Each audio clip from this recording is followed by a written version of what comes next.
life's agenda change? Has he changed the dimension and the structure of his joy? Does it no longer occupy the seat of the souls of men? What has happened to the idea that joy and jubilance should not accompany the joy of going to church?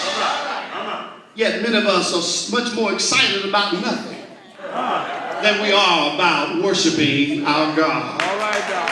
Seems like we come to get comfortable and feel no pain. But we never bother to search ourselves when we sleep from Sunday to Sunday to see if there's something wrong with us. I mean, our spiritual conscience, our spiritual appetite never bothers us to say, aren't you spiritually hungry? I mean, how many of you go to sleep at the dinner table?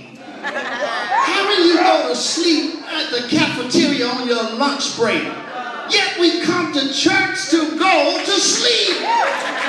We indulge in taking spiritual nourishment in dreamland up in the house of the Lord. Seems like nothing bothers us anymore.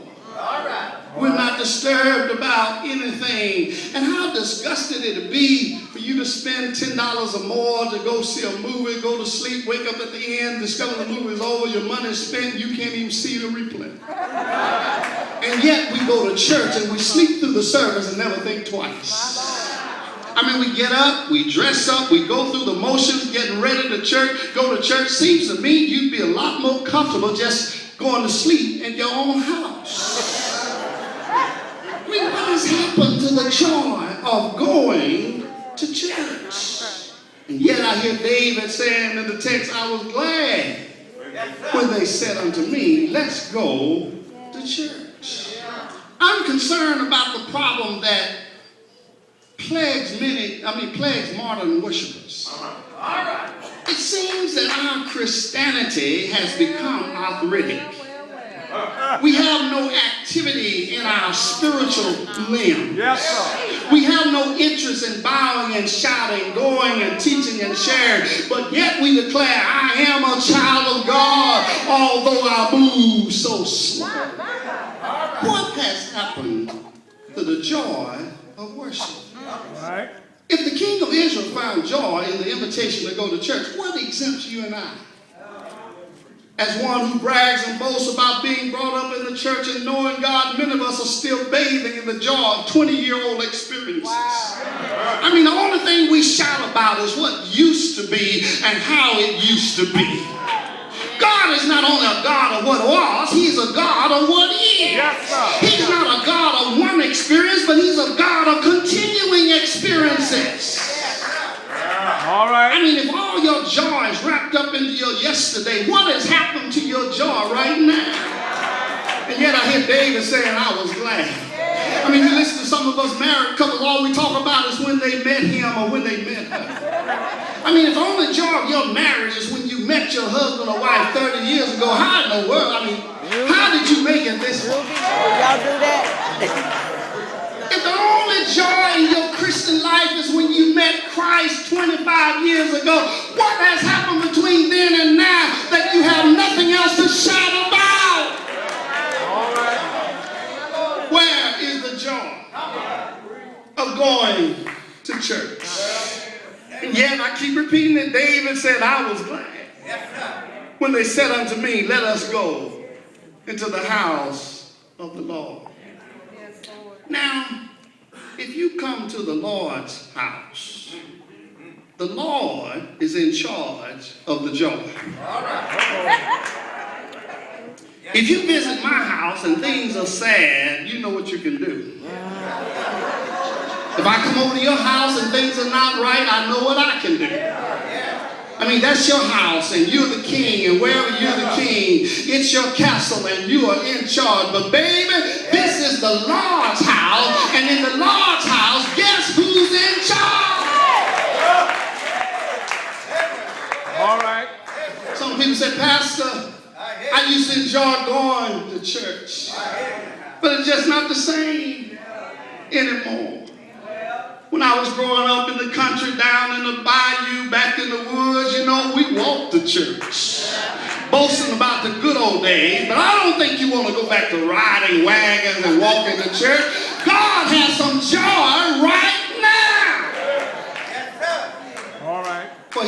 more since then than he's done up until then.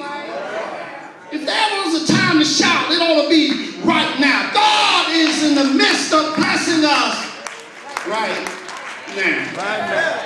What has happened to the joy of going to church?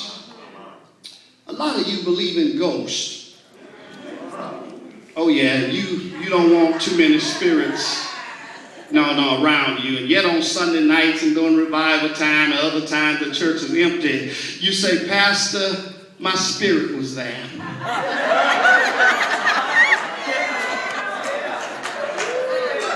Pastor, I wanted to be there, but my spirit was there. I couldn't make it, but my spirit was there. I didn't want to come out at night, like I go to the casino. I didn't want to come out at night. My spirit was there.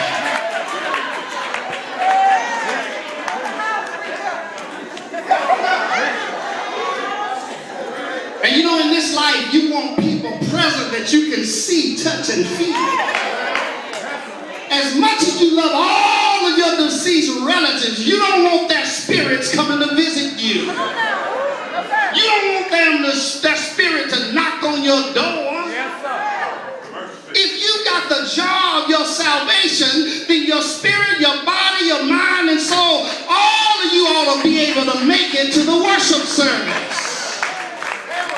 That's why Jesus responded to that scribe who said, what is the greatest commandment? And he said, to love the Lord thy God with all thy mind, thy heart, and soul. And I don't know about you, Smith Chapel, but I want all that the Lord has to offer me. And that's what he wants from me. That's what he wants from you. He wants all that I have. He wants my body and he wants my mind. And he doesn't want your body without your mind. And he doesn't want your mind without your body. You aren't doing anything special when you come to church and deposit your body on the pew while your mind goes off elsewhere. I wish I had some help here. Because someone who brought their mind could be occupying your seat. They came to be helped. They came to be fed. They came with a desire to grow closer to Christ. I mean, at dinner time, you don't send your spirit to the table with silverware to eat for you. On payday, you don't send your spirit to get your paycheck. Someone asks you, where were you on payday? You don't respond, I didn't want to come get my check, but my spirit was there. Now, baby, you take your mind, your body, your spirit, everything you have goes with you to get your check. And if you're going to have a job going to church, you got to bring everything that you have with you.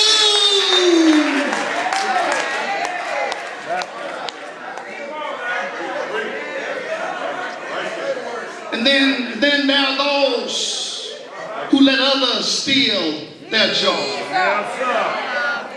I mean, they won't speak until you speak. I'm talking about up in the church. They won't smile until they see someone else smiling. They won't give until they see how much somebody else is giving. Oh, but I refuse, Dr. Williams, to let my joy be contingent upon how someone else expands, because the joy of my salvation is personal.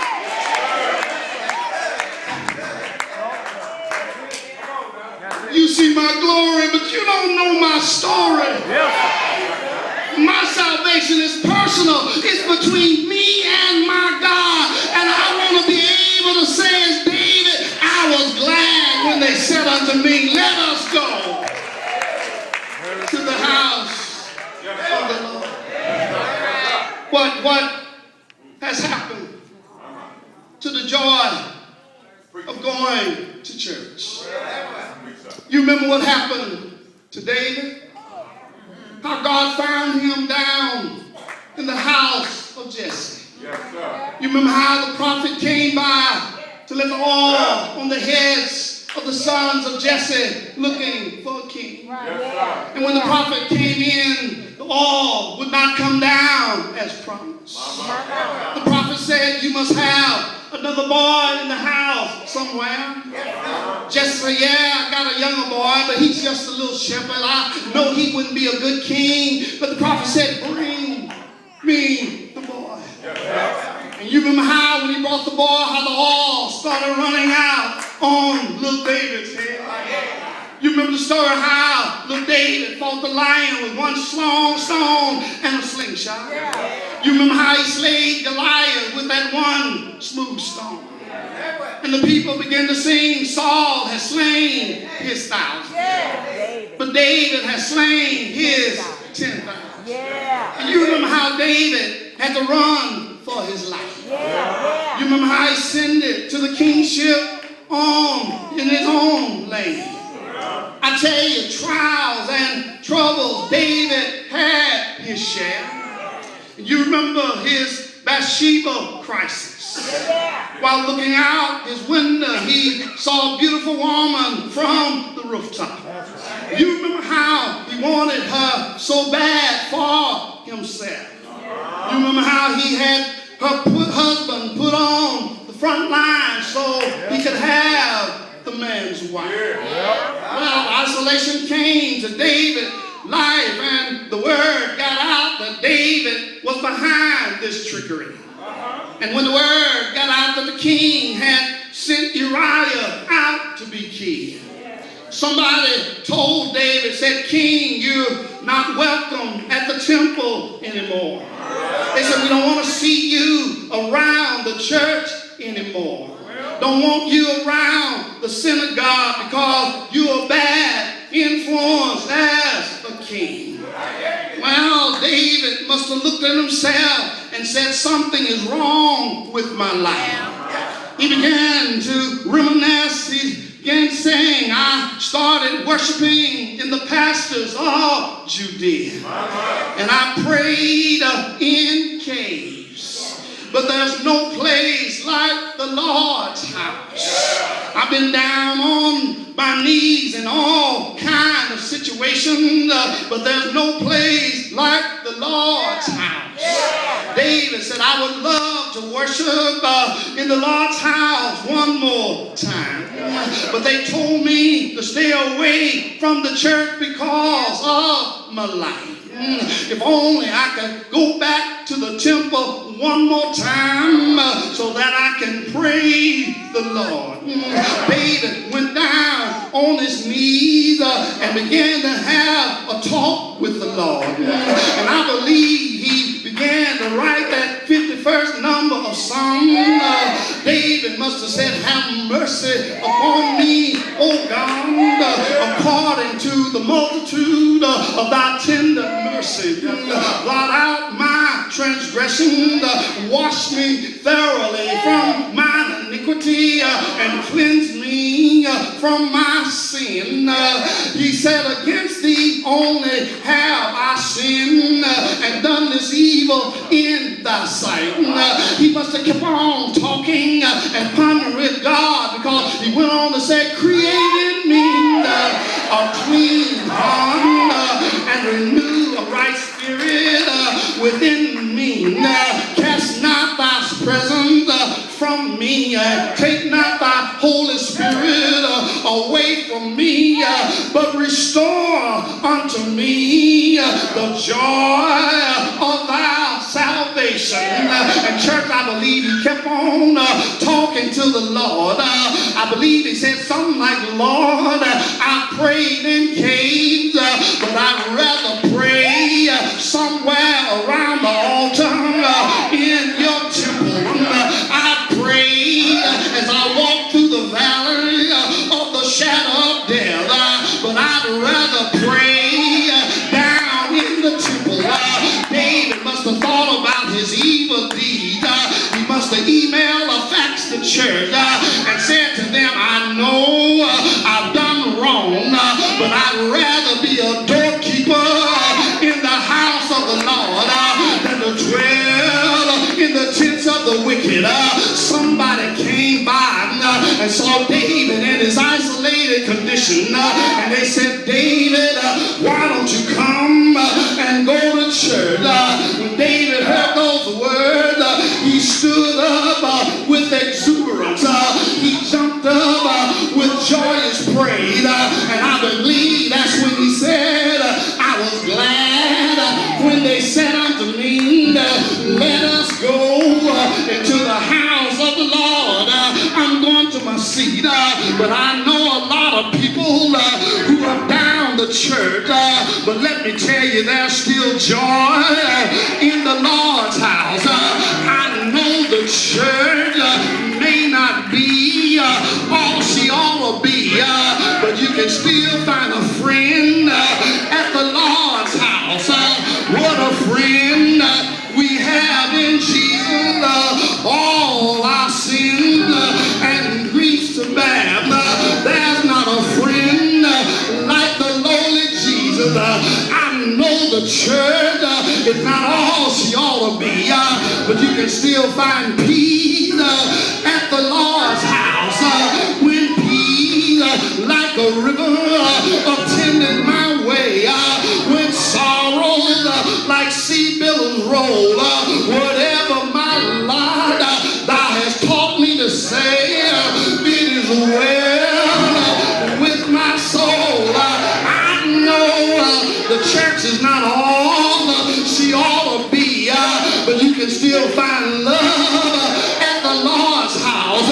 When nothing else could help, love lifted me. I know the church is not all she ought to be, but you can still find a testimony at the Lord's house. You see, I am a living testimony. I should have been dead, sleeping in my grave. I know the church is not all she ought to be. I know the pastor is not all he ought to be, but you can still find joy at the Lord's house.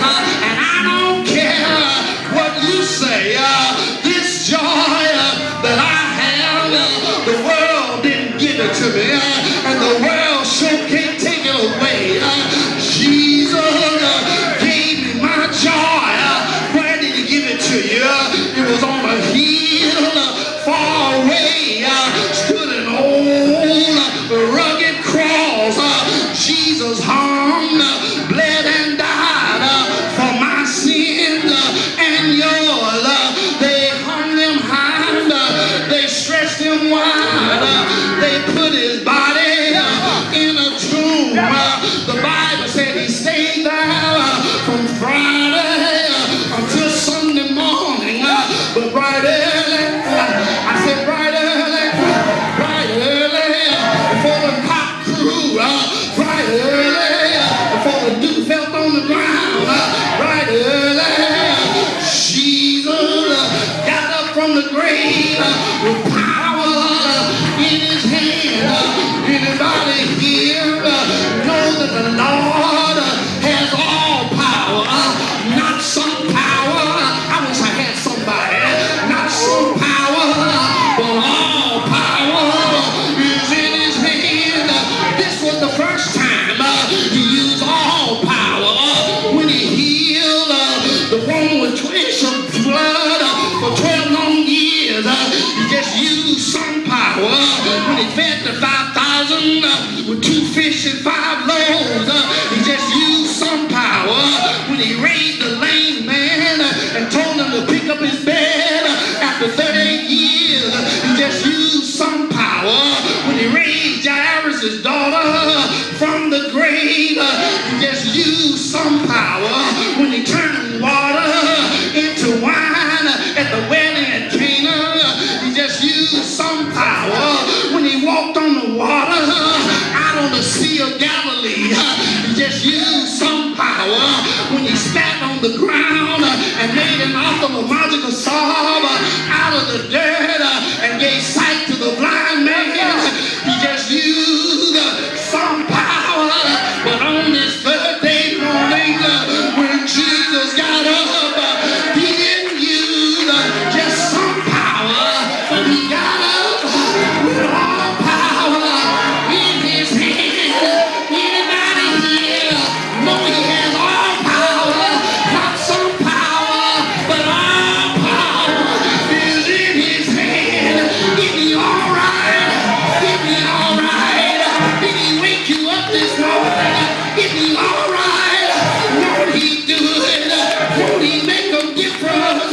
in your life.